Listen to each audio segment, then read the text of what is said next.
Assalamualaikum warahmatullahi wabarakatuh. Sana BE TV, senang sekali saya Riki Amelia kembali dapat menjumpai Sana BE TV kali ini dalam program Obat Obrolan Kesehatan.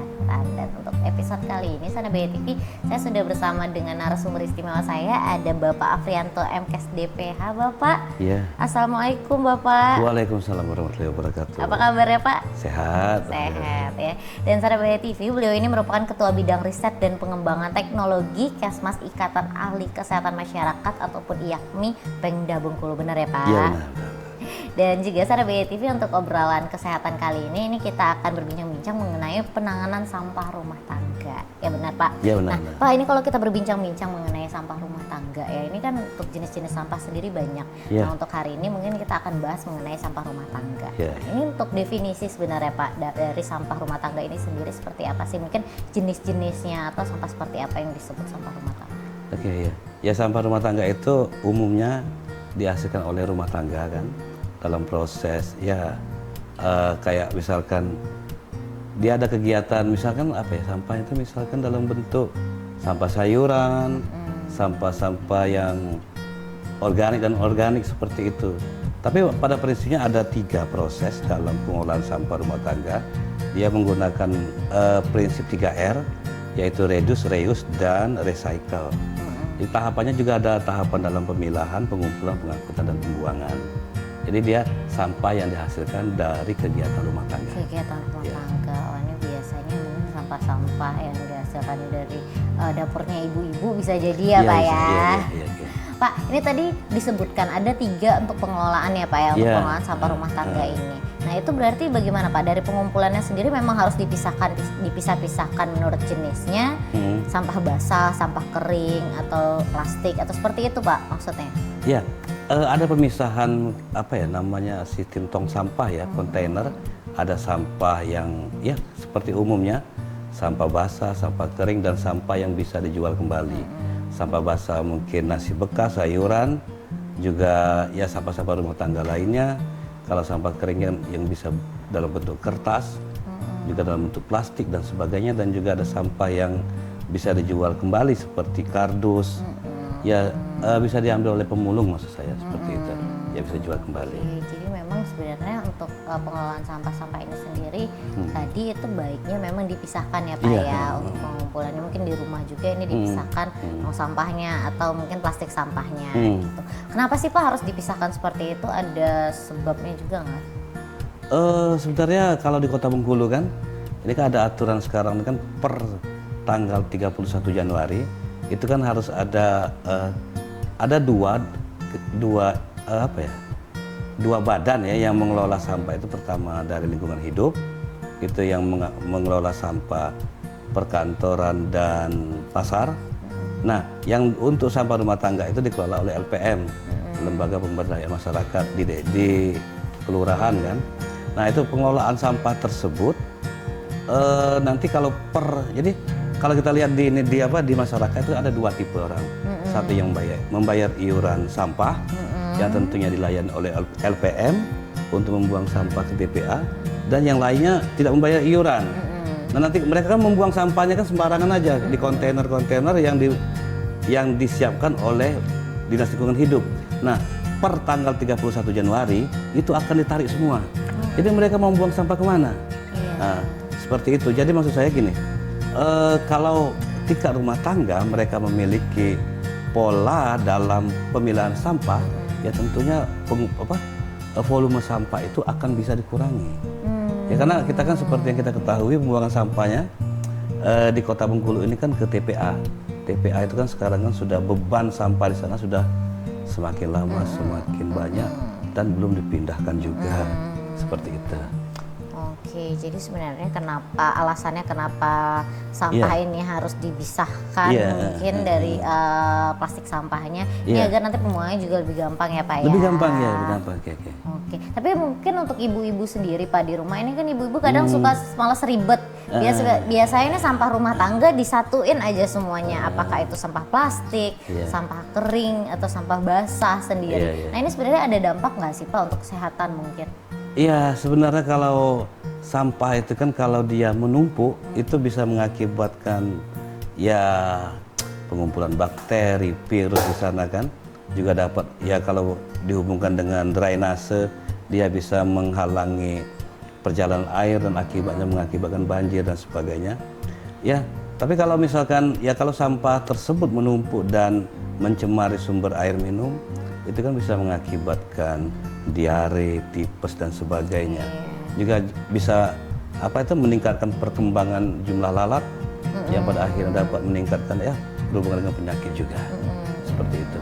Memang ini sebenarnya yang harus menjadi perhatian khusus juga ya Pak ya untuk ibu-ibu rumah tangga atau bahkan mungkin nih ibu-ibu rumah tangga yang masih menumpuk sampah di depan rumah gitu ya Pak. Padahal mungkin untuk di wilayah setempat ini untuk petugas kebersihannya mungkin juga kurang rajin untuk pembersihan sampahnya. Ini yang mungkin harus menjadi perhatian juga bagi para ibu rumah tangga di rumah dan juga untuk petugas kebersihan di wilayah setempat seperti itu. Karena nantinya takutnya itu tadi ya Pak ya, ini banyak sekali sumber-sumber penyakit dari sampah yang bertumpuk ini. Gitu.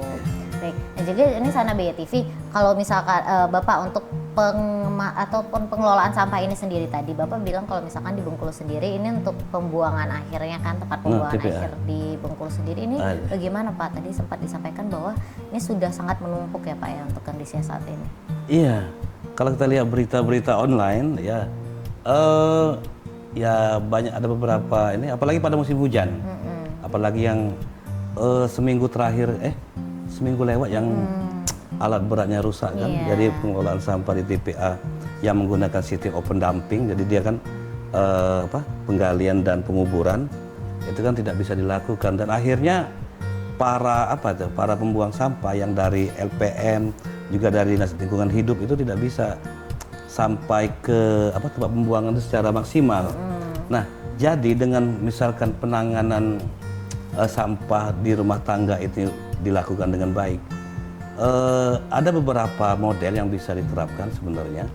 Bisa menggunakan pembuatan komposter di rumah tangga dengan memilah sampah kan, sampah organik, juga bisa dengan proses beternak cacing yang bisa dijual dengan harga kiloan, juga bisa membuat biopori. Jadi biopori itu lubang yang dibikin dengan sampah yang bisa mengurangi banjir. Tapi sosialisasi tentang itu dan kegiatan seperti itu kalau di Jawa sudah banyak, kalau di Bengkulu mungkin belum terlalu umum. Baik. Yang lagi tren sekarang tuh ekoenzim. Ekoenzim di Bengkulu.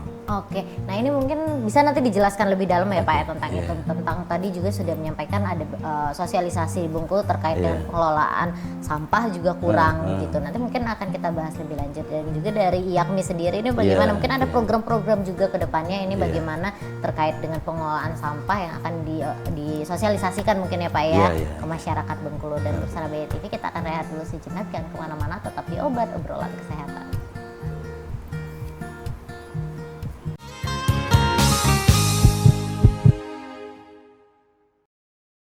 Sana BYTV kembali lagi di obrolan kesehatan ya, masih bersama dengan narasumber istimewa saya hari ini. Tadi kita sudah membahas ya Pak ya, ada juga cara pengelolaan sampah seperti itu. Nah nanti mungkin kita akan bahas mengenai sosialisasi itu tadi ya Pak yang sudah disebutkan ataupun disinggung sedikit. Tapi Pak tadi Bapak menjelaskan juga bahwasanya ini sampah rumah tangga itu terbagi ada beberapa jenis ya Pak. Nah untuk jenis sampah rumah tangga yang mungkin mengancam kesehatan juga, ini yang mana sih Pak sebenarnya? Apakah sampah basahnya atau sebenarnya malah sampah keringnya yang sebenarnya sangat mengancam kesehatan? Sebenarnya sampah itu kan kalau sampah organik dan anorganik, organik itu dulu ya. Kalau yang membahayakan itu kalau dia menumpuk kan, jadi dia akan mengakibatkan jadi sumber virus, bakteri di sana, sumber penyakit, juga kepadatan lalat meningkat. Dia kan ada pengukuran kepadatan lalat. Di samping ini paling berbahaya itu sampah plastik. Sampah plastik. Nah, sampah plastik itu kan dia kan yang namanya plastik itu kan untuk untuk penghancurannya kan mencapai 1000 tahun. Jadi kita nggak tahu kapan dia hancurnya. Nah, tapi yang dikembangkan sekarang kan menggunakan bioplastik yang dibikin dari dari tepung yang dihasilkan dari ubi kayu dan sebagainya itu ya. Dari umbi-umbian maksudnya. Nah, yang berbahaya itu kalau misalkan sampah plastik misalkan dibakar dan selanjutnya ya memenuhi ruangan, itu kan bisa mengganggu pernapasan, juga ya karena karbon dioksida tinggi, juga kandungan SOX, NOx-nya tinggi. Ya itu bisa kalau dari beberapa penelitian kan bisa mengakibatkan kanker. Jadi kanker ya. Jadi kanker itu kan ya karena dia terakumulasi ke tubuh kan, jadi menimbulkan kanker. Jadi itu saya kira itu sangat berbahaya dan harus harus dihilangkan kebiasaan seperti itu, membakar sampah. Membakar sampah. Iya. Nah ini mungkin sekarang yang orang awam nih Pak, banyaknya kan nggak tahu kan, karena mungkin untuk penghancuran sampah seperti sampah plastik nih takutnya kalau dibuang aja ini malah nanti jadi sumber yang akan menghambat perairan seperti itu, akhirnya nanti jadi banjir, makanya dibakar akhirnya. Nah ini sebenarnya berdampak negatif juga ya Pak ya? Iya, bagi kesehatan. Oke, jadi ini mungkin garis besar juga untuk Sana BE TV di rumah ya, bahwasanya ini memang untuk kebiasaan membakar sampah itu juga tidak baik sebenarnya ya Pak ya. Iya, Jadi memang alangkah baiknya untuk pengelolaan sampah sendiri itu memang dibuang ke tempat pembuangan sampah. Sampah ya. Pak, kalau untuk penyimpanan Pak, untuk penyimpanan sampah ini sebenarnya kita menumpuk sampah di rumah biasanya. Yang mungkin ibu-ibu nih kadang suka lama buang sampah, bisa berhari-hari, bisa 3 hari, 4 hari menumpuk sampah di dalam rumah. Ini sebenarnya baik atau sebenarnya untuk kesehatan seperti apa sih Pak? Ya kalau kesehatan sebenarnya tidak baik ya kalau dari segi perkembangan Kalau dalam pengukuran di kesehatan lingkungan dalam untuk melihat indikator bahwa tempat itu sehat atau tidak itu mengukur dengan melalui pengukuran kepadatan lalat. Jadi juga ada pengukuran mikrobiologi dan sebagainya. Nah, sebaiknya sampah yang yang akan kita buang itu kalau sudah kita sebaiknya dipilah ya, dipilah-pilah dan dimasukkan mungkin dalam bentuk, kalau sekarang lagi trennya itu bentuk komposter. Jadi dia dimasukkan di komposter, di sistem tabung kayak gini, komposter nanti 2 minggu bisa menjadi pupuk. Jadi dia tidak bau kan? Iya. Jadi itu salah satu penanggulangannya. Untuk pengelolaannya ya komposter itu. Iya. Tapi kalau misalkan sampah menumpuk ya pasti dia, terutama nilai estetika kan. Juga dia juga ada mengakibatkan penyakit kulit bisa juga dari cacing taenia itu. Seperti itu. Nah ini mungkin banyak penyakit ternyata ya Pak ya yang memang disebabkan dari penumpukan sampah. Mungkin yang banyak kita ketahui ini mungkin seperti DBD atau diare seperti itu. Apa aja lagi sih Pak sebenarnya penyakit nih yang bisa ditimbulkan karena mungkin ke lingkungan yang tidak bersih lah? Ya banyak sih. Yang lagi tren kalau Bengkulu kan kalau tahun 2010 kan, itu kan Bengkulu kan kategori untuk penyakit malaria nomor 2 se-Indonesia, nomor setelah Papua. Nah, jadi maksudnya kalau pengelolaan sampah itu tidak baik, dia bisa mengakibatkan misalkan selokan tersumbat, misalkan dan nanti ada jentik nyamuk di situ bisa ngumpul, ya tentunya dapat berakibat berpengaruh terhadap kesehatan. Ya malaria juga kalau Bengkulu kan termasuk tinggi. Ya kalau DPD kadang-kadang kasusnya tertentu aja kan, tidak secara umum, tapi malaria umumnya. Malaria ya Pak ya. Malaria. Kalau di tahun kemarin ya Pak, mungkin tahun 2022 kemarin angka malaria sendiri di Bengkulu seperti apa, tinggi? Wah. Juga tuh kemarin. Belum tahu saya datanya. Tapi cukup tinggi ya Pak ya untuk angka malaria iya. sendiri di wilayah provinsi Bengkulu. Biasanya daerah-daerah dekat-dekat dekat aliran air seperti jembatan dan sebagainya itu. Yang tertinggi biasanya umumnya di Kuala Lumpur Karena di wilayah itu dan juga itu menjadi titik banjir juga ya Pak menjadi titik banjir di wilayah Bengkulu sendiri. Nah ini sekali lagi mungkin bisa menjadi perhatian pemerintah juga ya Pak ya, bagaimana ini untuk penanggulangan sampah mungkin di wilayah tersebut yang menjadi titik banjir, dan juga ini mungkin menurut data yang sudah ada juga ini di mana titik-titik yang memiliki angka malaria yang tinggi juga seperti itu ya Pak. Ini banyak juga penyakit-penyakit yang tadi sudah disampaikan ya Pak, banyak sekali penyakit-penyakit ini yang bisa timbul dikarenakan pengelolaan sampah yang tidak benar seperti itu. Nah untuk ibu rumah tangga juga mungkin tadi disampaikan bahwasanya bagaimana ibu rumah tangga ini memilah-milah sampah, harusnya memang untuk pembuangan sampah sendiri ini dipilih ya Pak ya. Sampah basah tuh dikumpulkan sampah basah, sampah keringnya juga dikumpulkan sampah kering, atau sampah yang bisa dikelola kembali juga dipisahkan gitu. Nah ini mungkin jadi pembelajaran juga untuk Sana BE TV di rumah gitu. Pak, tadi kalau kita sudah berbicara mengenai penyakit, juga berbicara tadi mengenai bagaimana pengelolaan sampah. Nah ini kan sebenarnya perlu sekali ya Pak ya, bagaimana ini masyarakat Bengkulu, mungkin ibu-ibu rumah tangga nih tahu bagaimana pengelolaan sampah yang baik dan benar agar ini tidak menimbulkan penyakit ataupun tidak membahayakan kesehatan orang satu rumah seperti itu. Gimana Pak untuk sosialisasi sendiri ini mungkin mengenai pengelolaan sampah? Pengelolaan sampah ya. Ya sebenarnya kan sampah itu kan kalau tingkat rumah tangga itu kan kita namakan pengelolaan sampah di hulu ya. Kalau yang di TPA itu pengelolaan sampah hilir. Nah, kalau pengelolaan sampah dilakukan secara maksimal di bagian hulu, di bagian ibu rumah tangga, saya kira otomatis volume sampah itu akan berkurang. Dan akan saya kira ya nggak tahu saya kesiapan TPA selain apa katanya dulu perencanaan mau pindah TPA, tapi sampai sekarang juga belum terrealisasi, mungkin kemungkinan dana dan sebagainya. Jadi kalau misalkan pengelolaan sampah rumah tangga itu baik, saya kira volume sampah akan dapat dikurangi. Dan selanjutnya si pihak rumah tangga juga akan mendapatkan mungkin penghasilan yang tetap. Karena tadi proses komposter tadi kita masukkan sampah basah, rek, itu dalam waktu 2 minggu nanti jadi pupuk kan, bisa dijual, bisa ditanam bunga kan. Siapa lagi yang hobi-hobi tanaman bunga anggrek dan sebagainya itu ya. Benar-benar. Nah ini mungkin jadi solusi sebenarnya ya Pak ya untuk ibu-ibu rumah tangga nih. Bagaimana nanti ibu rumah tangga nih di rumah dari sampah-sampahnya ini bisa menghasilkan uang juga seperti itu ya Pak. Nah nanti kita akan bahas lagi lebih lanjut juga Sana BE TV. Namun kita rehat sejenak lagi ya Pak ya. Sana BE TV jangan kemana-mana, tetap di Obat Obrolan Kesehatan.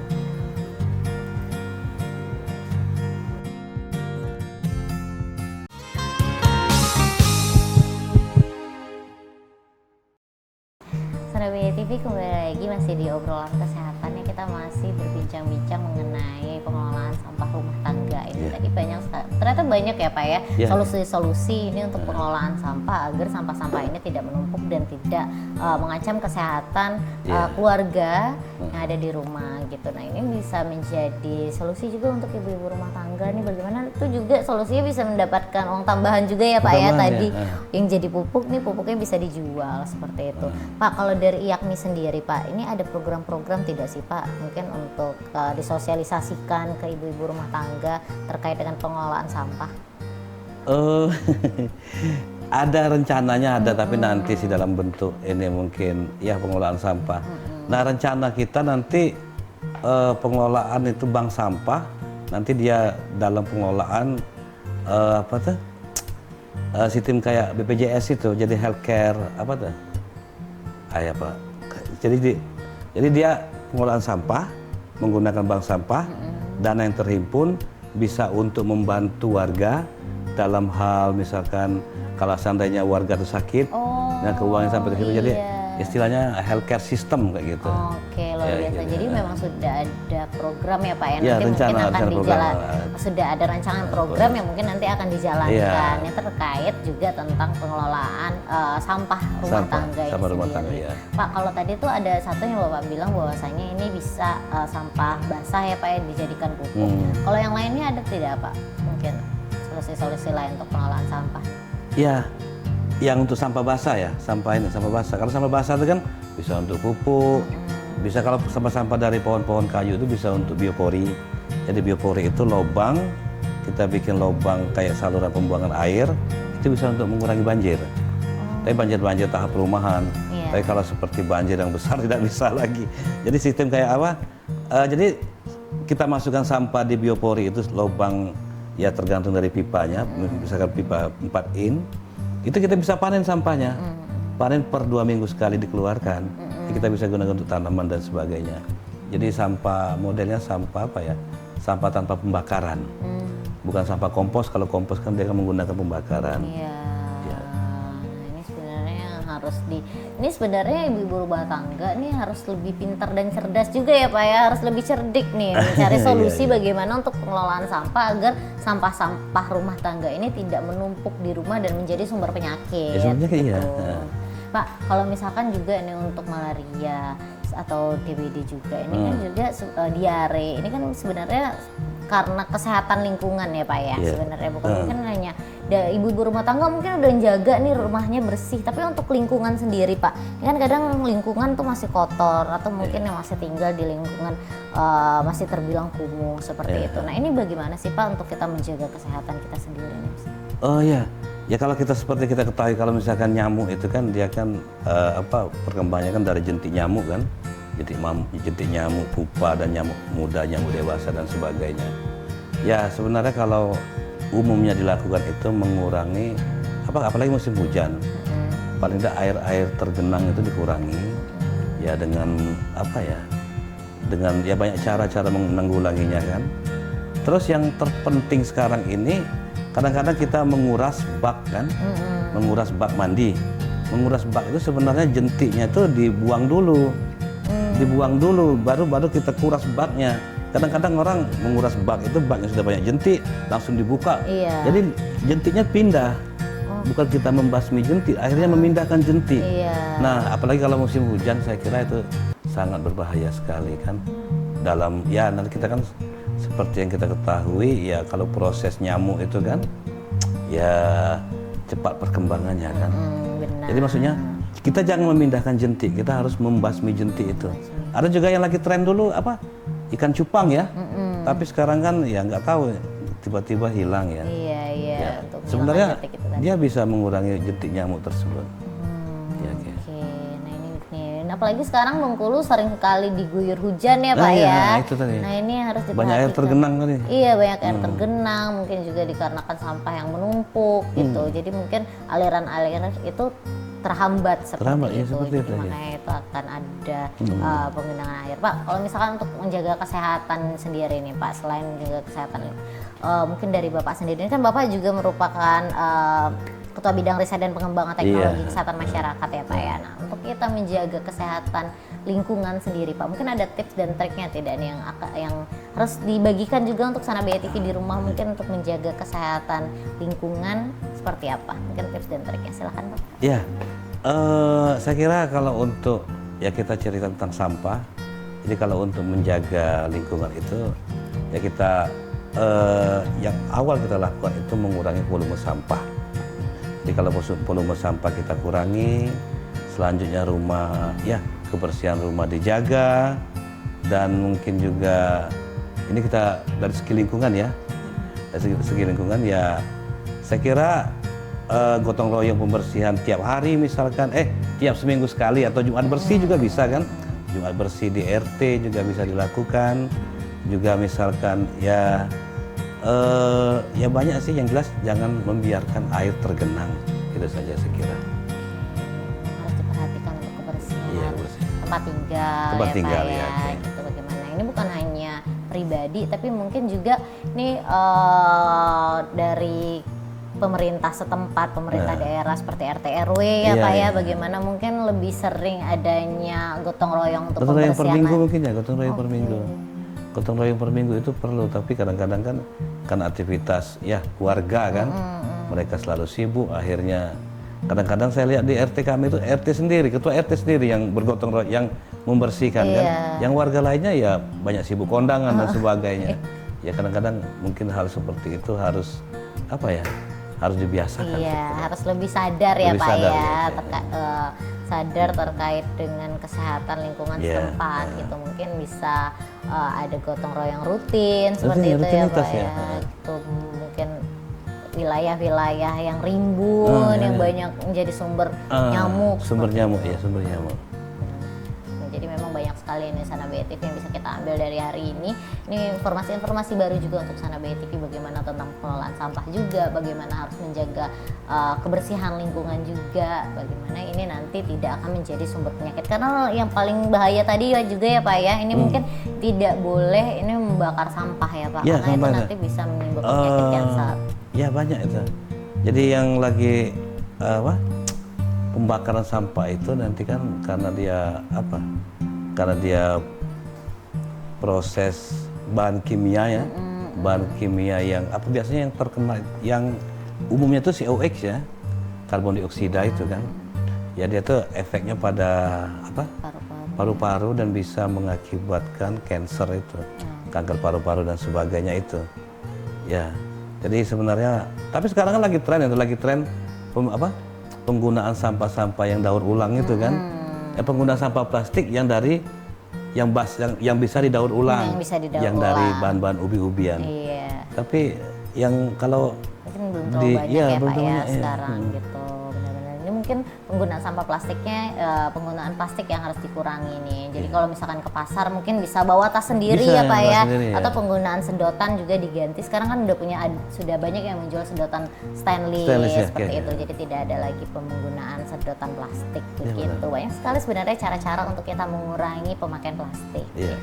Baik Bapak, terima kasih ya Bapak Ya, ya, hari ini sama-sama, sudah sama-sama. mau berbincang-bincang bersama Sama-sama. saya. Sama-sama. Terima kasih untuk informasi dan pengetahuannya juga hari ini. Sama-sama. Sehat dan sukses selalu Bapak. Ya, makasih, Dan Mbak. untuk Sana BE TV juga terima kasih sudah menyaksikan obrolan kesehatan kali ini. Semoga banyak hal yang kami sampaikan hari ini bisa menambah pengetahuan Sana BE TV juga terkait dengan menjaga kesehatan dari sampah ini agar juga menjaga lingkungan dan juga tadi pengelolaan sampah ya Pak ya. Iya. Dan Sana BE TV, saya Ricky Amelia pamit undur diri beserta segenap kerabat kerja yang bertugas. Assalamualaikum warahmatullahi wabarakatuh dan sampai jumpa BE TV.